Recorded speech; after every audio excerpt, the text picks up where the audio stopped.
Watching NR4 Media. We're here at Blockchain Live 2019 at Olympia, London. Had some awesome conversations around all things, of course, as the name suggests, blockchain. We've also had conversations around how the pharmaceutical industry is utilizing blockchain, using things such as AI, and also implementing it into IoT devices as well.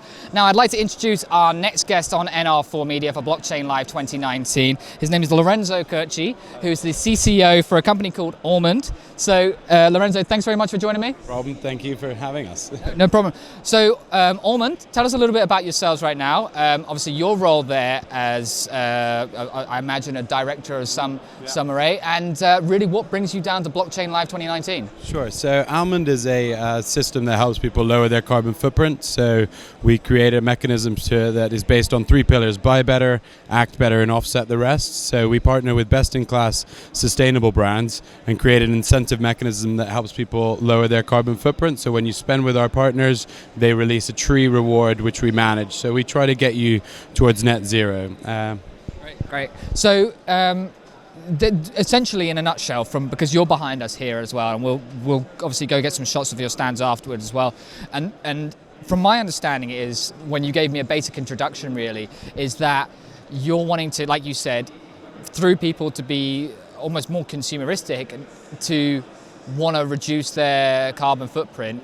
Is that a signal of virtue, or is that down to something that genuinely people want to do? Not because they're doing it just to tick a box, they're doing it to actually go, you know what, everything that's going on in the news right now, everybody needs to start taking responsibility, and this is a great tool for doing it. I think definitely. I think that, everybody wants to make a difference. I think we don't want simply their consumption to be the reward. I think we need to all learn how to act better, and that's why we have the act better pillar. But your wallet can be a weapon for mass destruction. If you're buying fast fashion, or if you're not buying organic foods, or so we're trying to educate and drive that consumption towards these best-in-class brands and create that incentive that helps you offset that carbon footprint. And for the viewers at home now who are watching you, I don't know if it's on playback at all, it might be on YouTube, and for people who want to find out more about yourselves and how you came about, tell us a little bit about your journey of how you've got here today for Blockchain Live, not about just getting here from, I imagine, the tube, but how you've managed to get here. Tell us a little bit about your background and what made you want to come about setting up Almond.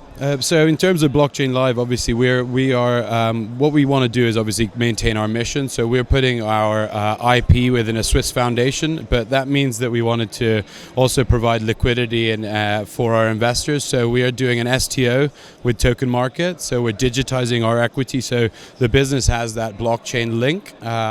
In terms of coming here and setting up Almond, our founder Ollie Bolton was putting his drinks brand Water Bomb through the B Corp system.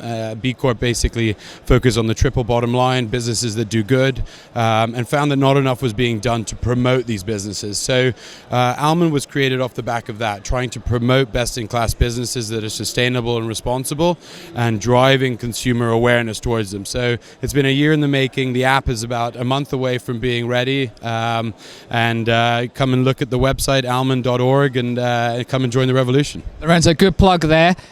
So we can expect obviously a lot from you coming up in the next month or so.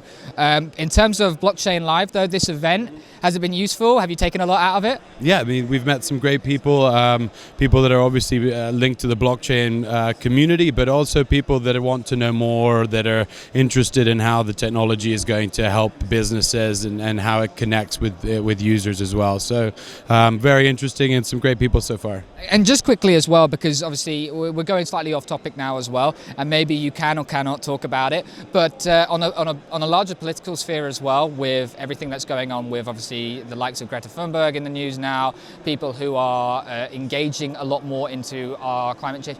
Is your app something that is focused on the back of that, or is that something that's been on your minds of your directors and CEOs for long before it came about into the social domain? No, I think it's been something that we've been thinking about for a long time. I think both Ollie and myself have recently had children, and it's a stark realization that we don't have much time. The IPCC, we have maybe a decade to make some serious changes. So that's the driving force behind what we're doing. We don't have long, and we need to get the consumers to wake up. I think that's the number one thing. So, yeah. Great stuff. Well, Lorenzo, really nice to have you obviously on NR4 Media today. I hope obviously you've enjoyed the event and enjoy the rest of it and pick up some sales or leads or whatever you're doing here and getting your brand message out there, and best of luck for everything that's happening in the future.